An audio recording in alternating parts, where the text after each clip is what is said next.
Y ahora, un mensaje de bendición con el pastor Víctor Manuel Buitrago. Dios les bendiga, hermanos. ¿Cómo hemos estado? Espero que muy bien. Me alegra que estemos aquí para honrar, glorificar a nuestro Dios, ¿verdad? A eso hemos venido y pues eso es lo que hemos estado haciendo, adorando y bendiciendo al Señor. Después de haber leído toda la carta, no toda la carta, sino todo el capítulo 1 de la segunda carta de Pablo a los tesalonicenses, vamos a mirar aquí un aspecto que a mí me parece bien importante y bien relevante. Tiene que ver con nuestros sufrimientos terminarán cuando Cristo venga. Yo poco anuncio los títulos de mis mensajes, pero a este lo he titulado El Señor honra a su pueblo. Vamos a ver por qué ese título y por qué el tema que vamos a tratar. Padre, yo te doy gracias en este momento por este tiempo tan especial de estar aquí para compartir tu palabra. Hoy aquí, Señor, en este lugar que tú nos has dado para reunirnos, pero también sabemos que estas predicaciones van a quedar en las redes sociales y deseamos que nos bendigas hoy y que bendigas a todos quienes van a ver esta predicación más adelante. Gracias en el precioso nombre de Jesús. Amén, amén y amén. Muy bien, estamos aquí listos para comenzar. Entonces, déjeme, yo alisto mi Biblia para poder iniciar nuestra palabra de hoy, la palabra de Dios. Muy bien, este es un capítulo relativamente corto, no son sino 12 versículos en la segunda carta de Pablo a los tesalonicenses, capítulo 1. Voy a empezar leyendo los versículos del 1 al 5. En la Nueva Traducción Viviente se lee de la siguiente manera: nosotros, Pablo, Silas y Timoteo, escribimos esta carta a la iglesia en Tesalónica, a ustedes que pertenecen a Dios nuestro Padre y al Señor Jesucristo. Que Dios nuestro Padre y el Señor Jesucristo les den gracia y paz. Amados hermanos, no podemos más que agradecerle a Dios por ustedes, porque su fe está floreciendo y el amor de unos por otros creciendo. Con orgullo les contamos a las demás iglesias de Dios acerca de la constancia y la fidelidad de ustedes en todas las persecuciones y privaciones que están sufriendo. Dios usará esa persecución para mostrar su justicia y para hacerlos dignos de su reino por el cual sufren. Muy bien. Los hermanos de Tesalónica sufrían una gran persecución. Recuerden que los 2 primeros siglos del cristianismo fueron bastante complicados y difíciles para la iglesia. Entonces estaba siendo la iglesia perseguida por el imperio romano, es decir, por el gobierno, ¿verdad? El gobierno de esa época, que eran los césares. Pablo les muestra a los tesalonicenses que esto será por poco tiempo y que tiene un propósito especial para cada creyente. Esa persecución, esas dificultades, esa parte tan difícil para ellos tenía un propósito. De todas maneras, nuestros sufrimientos no son comparables con los que vivieron los cristianos del primero y segundo siglo. Hoy nos quejamos que estamos sufriendo, que nos persiguen, pero lo que sucede hoy, especialmente en Occidente, realmente no se podría considerar una persecución, o una persecución pero muy leve. Pero hay regiones, hay lugares en Asia, por ejemplo, o en África, donde el gobierno persigue a los hermanos. En África hay lugares donde los mismos soldados entran al lugar de culto y disparan a los creyentes que están ahí reunidos y los matan, los asesinan. Pero nosotros aquí en Occidente, esa persecución no es tan grave, no es tan grave. Entre el versículo 1 y el versículo 5, Pablo muestra una gratitud por ese pueblo de Dios que sufre esas penalidades. Nosotros somos el pueblo de Dios, pues nosotros pertenecemos a Dios Padre y al Señor Jesucristo. Eso es lo que usted lee en los versículos 1 y 2. Estamos llenos del amor de Dios. No hay nada más alentador y nada que nos bendiga más que saber que somos hijos de Dios. Que el testimonio de la presencia de Dios está en nosotros por el poder del Espíritu Santo que actúa en nuestra vida, que actúa en nuestra mente, en nuestro corazón. Esto es muy importante porque sin ese testimonio, cualquier sufrimiento, por mínimo que sea, nos puede sacar del camino. Pero gracias a Dios por ese testimonio que tenemos de la presencia de Dios en nosotros. El versículo 3, el apóstol Pablo dice: amados hermanos, no podemos más que agradecerle a Dios por ustedes, porque su fe está floreciendo y el amor de unos por otros está creciendo. El pueblo de Dios confía en Dios. Mire, los hermanos de Tesalónica están confiando en Dios, pero no solamente confiando en Dios, sino que se alientan los unos a los otros. Esta confianza, este apoyo debe darse en los momentos de la adversidad. Puede ser que a nosotros no nos estén persiguiendo por ser cristianos y nos quieran matar por ser cristianos, pero tenemos momentos difíciles en nuestra vida.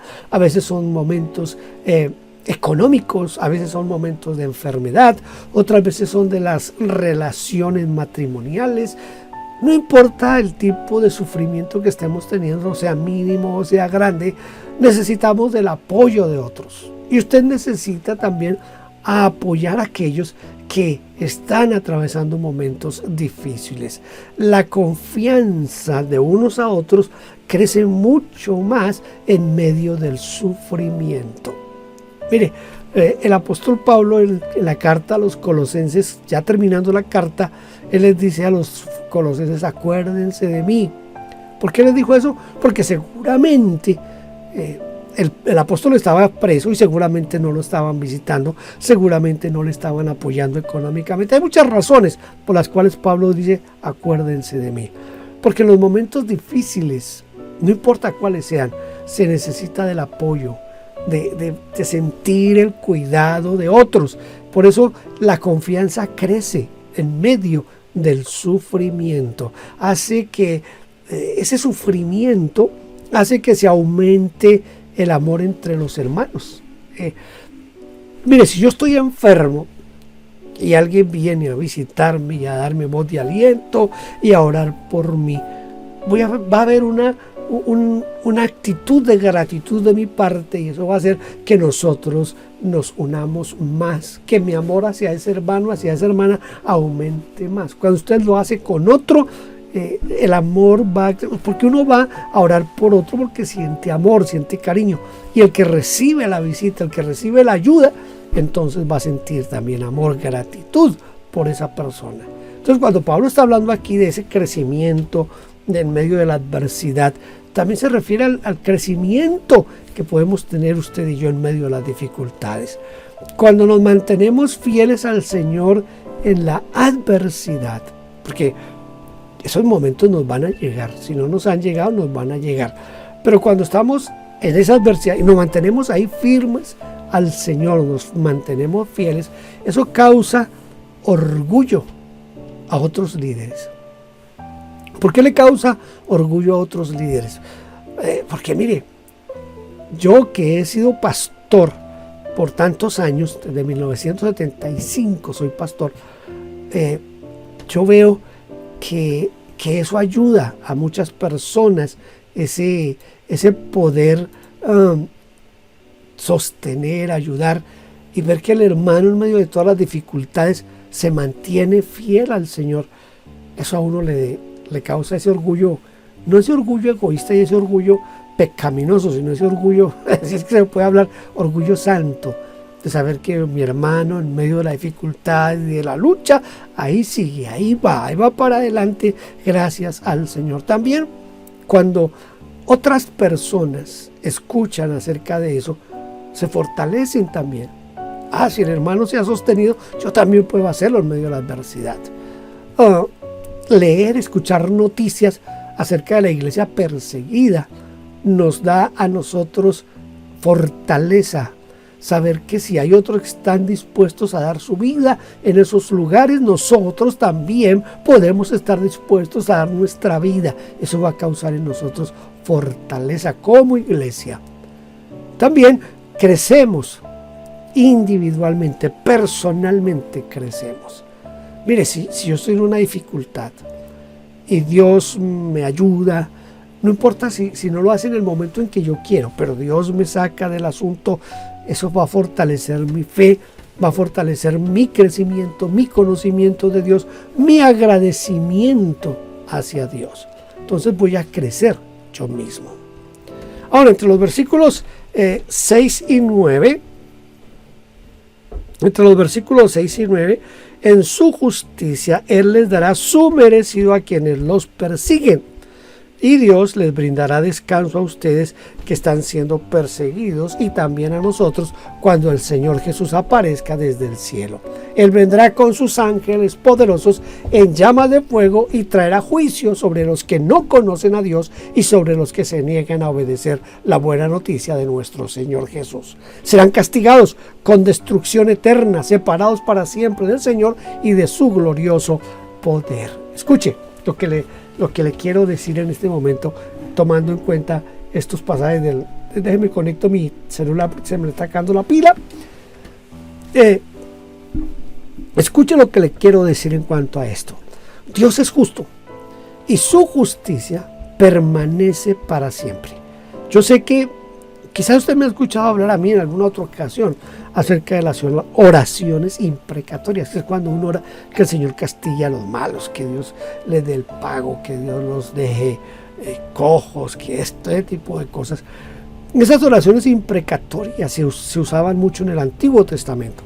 Hoy en día, bajo la gracia, nosotros no usamos esas oraciones imprecatorias en el sentido de pedir que Dios castigue a otros, pero lo que sí sabemos y lo que nos está recordando aquí el apóstol Pablo es que Dios es justo y su justicia permanece para siempre. Entonces yo no necesito orar para que Dios le ponga la mano a ese gobierno que está persiguiendo a la iglesia, a esa entidad que está persiguiendo a la iglesia. Yo solamente tengo que ser fiel a Dios sabiendo que Dios va a obrar conforme Él quiera y en el tiempo en que Él quiera, y va a ser lo mejor para nosotros.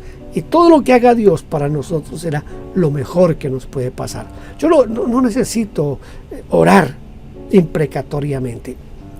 Pablo aquí no está haciendo una oración imprecatoria, lo que está recordándole a los hermanos en Tesalónica que ese sufrimiento Dios lo está viendo y que Dios va a obrar con justicia, porque ellos están sufriendo por causa del Señor. Entonces Dios va a obrar en justicia. La justicia divina hará que nuestro sufrimiento nos haga aptos para el reino de Dios. Esto es impresionante, que si yo sufro por causa del Señor, ese sufrimiento que yo estoy teniendo, lo que está logrando en mí es perfeccionarme y hacerme apto, escuche, apto para el reino de Dios. Por eso los apóstoles en el primer siglo y en el segundo siglo nunca se quejaron por el sufrimiento, sino que lo vieron como una bendición para sus vidas. Usted y yo tenemos que aprender a ver el sufrimiento como una bendición para nuestras vidas. Dios va a castigar a nuestros verdugos, esas personas que se levantan contra nosotros, ya sea el jefe de la empresa, ya sea el profesor en el colegio o en la universidad, ya sea el vecino, no importa quién sea que se está levantando contra nosotros, Dios va a obrar. Usted no tiene que hacer nada. No haga nada, no piense mal contra esa persona, no pida mal contra esa persona. Más bien hagamos lo que dijo el Señor Jesucristo: bendigamos a los que nos persiguen, bendigamos a los que nos maldicen. Si hacemos eso y mantenemos esa actitud cristiana de amor hacia el otro, Dios es quien se encarga de darle a cada quien lo que se merece. Entonces yo no tengo necesidad de hacer nada, yo no tengo necesidad de intervenir en ese asunto, sino que Dios lo va a hacer porque es Dios quien va a castigar a quien está actuando mal conmigo o con la iglesia. ¿Se entiende eso? Yo espero que sí, porque yo sé que hay momentos en que uno quisiera levantarse uno mismo a hacer justicia por sus manos ante la injusticia que a veces se comete con la iglesia. Pero no nos preocupemos porque Dios se va a encargar de nuestros enemigos. Dios nos va a dar alivio. Dice el versículo 7 que Él nos va a dar alivio. Su poder será a nuestro favor. Primero a los Corintios 10:13, a ver si mi memoria no me falla en este momento, pero allí dice el apóstol Pablo que Dios no nos va a dar una carga más pesada que la que podamos soportar, sino que nos va a dar juntamente con la carga, nos va a dar la salida. Yo lo he ilustrado de la siguiente manera. Yo no sé si usted conoce los bultos de cemento. En mi país, cada bulto de cemento trae 50 kilos. Entonces, una persona, yo personalmente en mi tiempo cargaba solo un bulto de cemento, pero yo veía personas, bueno, trabajaban en la construcción todos los días, que cargaban 2 y 3 bultos de cemento. Esos son 150 kilos. Cargar 150 kilos es algo difícil. Yo lo ilustro de la siguiente manera. Dios sabe que yo no puedo cargar sino 50 kilos. Dios no me va a poner a mí 51 ni 52. ¿Sabe qué va a hacer Dios? Máximo pondrá 49 kilos. ¿Qué es lo que le quiero decir? Que Dios va a castigar porque Dios es el que está con nosotros y que Dios va a utilizar todo a nuestro favor porque Él nos va a dar siempre la salida, nos va a dar siempre el alivio, y por difícil que sea la situación, Dios estará ahí presente para tomarnos de la mano y sacarnos adelante. Dios castigará. Mira el versículo 8, dice que Dios castigará a quienes no han querido creer en el Evangelio. Va a llegar ese día complicado y difícil para aquellos que han rechazado al Señor, aquellos que no han querido obedecer a la palabra de Dios. ¿A cuántas personas usted y yo le hemos hablado y esas personas no han hecho caso? Cierran sus oídos, a veces hasta nos maldicen, a veces se burlan de nosotros, pero un día les va a llegar el momento difícil. Van a ser castigados y serán lanzados al lago que arde con fuego y azufre, a la muerte eterna, al infierno eterno. Por eso, si usted me está escuchando hoy por primera vez, yo le invito a que no cierre sus oídos, sino que más bien abra su corazón y déjese que Cristo entre en su vida, acéptelo como su Señor y Salvador. Porque el castigo para los que no han querido creer en el Evangelio vendrá. Usted puede estar pensando, pero yo he visto a otros que hasta se burlan de la iglesia y nunca les pasa nada. Sí, yo sé eso, pero va a llegar ese momento, porque Dios va a castigar a aquellos que no han querido creer en el Evangelio. Los incrédulos serán desterrados, escuche, desterrados de la gloria de Dios, de la presencia de Dios. Yo no quiero que usted pase por allí. Yo quiero y deseo con todo mi corazón que usted sea de los que van a estar en la eternidad glorificando al Dios que vive y reina para siempre. Por eso no cierre su corazón ahora, sino ábralo para que Cristo entre en su vida. Y tercera parte de este texto que estamos aquí tratando, del capítulo 1 de la segunda a los Tesalonicenses, hay una redención para el pueblo de Dios para terminar el sufrimiento. Quiero leerle los versículos 10 y 11 que están aquí. Dice: aquel día, cuando Él venga, recibirá gloria de su pueblo santo y alabanza de todos los que creen. Esto también los incluye a ustedes porque creyeron lo que les dijimos acerca de Él. Así que seguimos orando por ustedes, pidiéndole a nuestro Dios que los ayude para que vivan una vida digna de su llamado, que Él les dé el poder para llevar a cabo todas las cosas buenas que la fe los mueve a hacer. Entonces, está diciendo aquí el apóstol Pablo que va a haber una redención para el pueblo de Dios. ¿Para qué? para terminar ese sufrimiento. ¿Cuándo va a suceder esto? Mire, una parte va a ser ahora, no necesariamente todo en el futuro, una parte va a ser ahora. Mira lo que dice el versículo 7, que ya lo leí, pero quiero volver a leer la segunda parte. Dice: y también a nosotros, cuando el Señor Jesús aparezca desde el cielo, Él vendrá con sus ángeles poderosos. Entonces, una parte de ese alivio, de esa redención, es ahora. Pero la parte completa será cuando Cristo venga por segunda vez. Ahí se completará esto de la redención para el pueblo de Dios y que termine definitivamente el sufrimiento. Apocalipsis dice que enjugará Dios toda lágrima de los ojos de ellos y ya no habrá más llanto, no habrá más enfermedad, no habrá más dolor, porque ahora estamos en Cristo y estaremos en la eternidad con Él. Dios tiene planes de bendición para nosotros. Algunos dicen que Dios permite el sufrimiento de la iglesia para que la iglesia se perfeccione. Yo en parte lo creo. Creo que el sufrimiento hace que nosotros nos consagremos más, que nosotros busquemos más a nuestro Dios. Dios nos da el poder para soportar el sufrimiento. Nos ha hecho parte de su pueblo por haber creído en el Evangelio. Y Él nunca dijo que esto iba a ser fácil. Siempre dijo que iba a ser complicado. ¿Se acuerdan cuando habló de los dos caminos, de las dos puertas? Él dijo que la puerta estrecha lo hacía entrar a uno a un camino largo y difícil. O sea, nunca nos prometió que apenas entráramos al reino de Dios, nuestra salud iba a ser la mejor del mundo, que íbamos a tener todo el dinero del mundo, que íbamos a tener todo lo que quisiéramos. No, eso lo prometen los nuevos apóstoles, falsos apóstoles, pero el Señor nos habló de sufrimiento. Él dijo: si alguno quiere venir en pos de mí, tome su cruz, niéguese a sí mismo y sígame. Entonces, está hablando de la necesidad de sufrir, y la vida cristiana es una vida de sufrimiento, pero Dios nos ha hecho fuertes y valientes para soportar el sufrimiento. Si no fuera así, en el primero y segundo siglo no se hubiera salvado nadie, pero miles, millones se salvaron y entregaron su vida porque Dios les dio la fuerza para eso.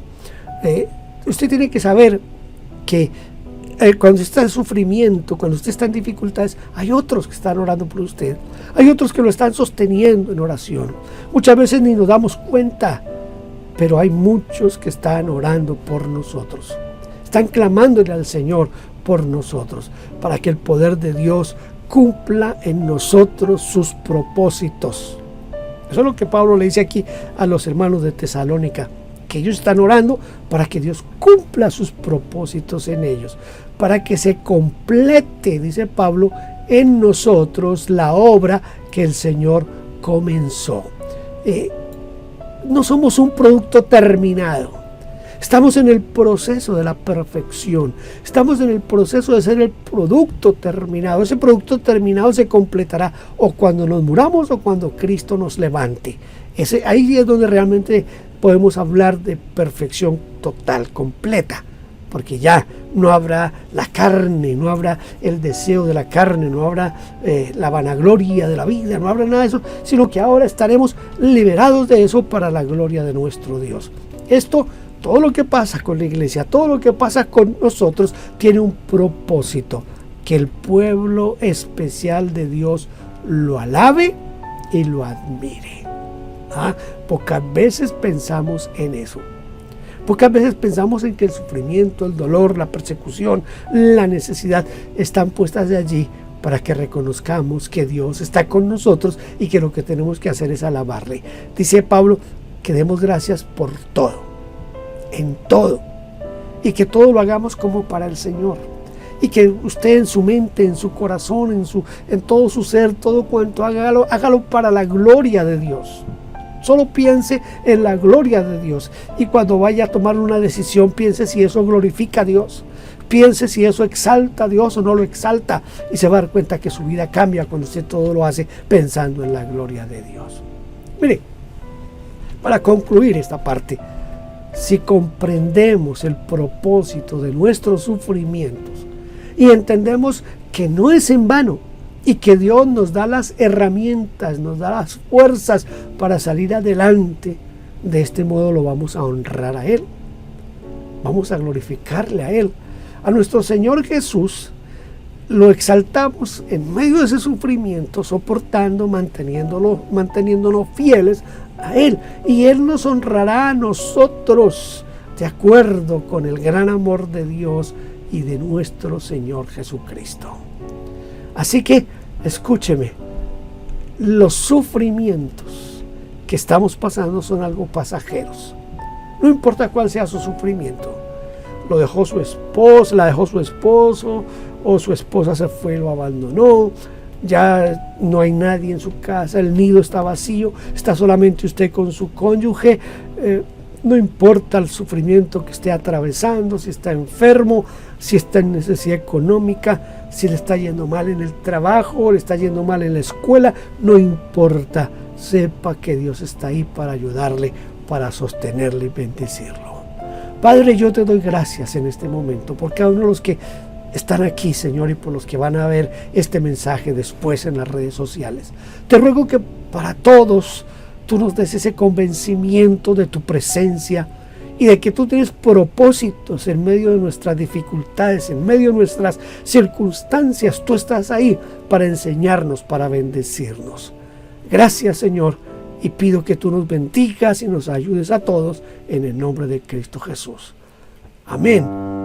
Amén.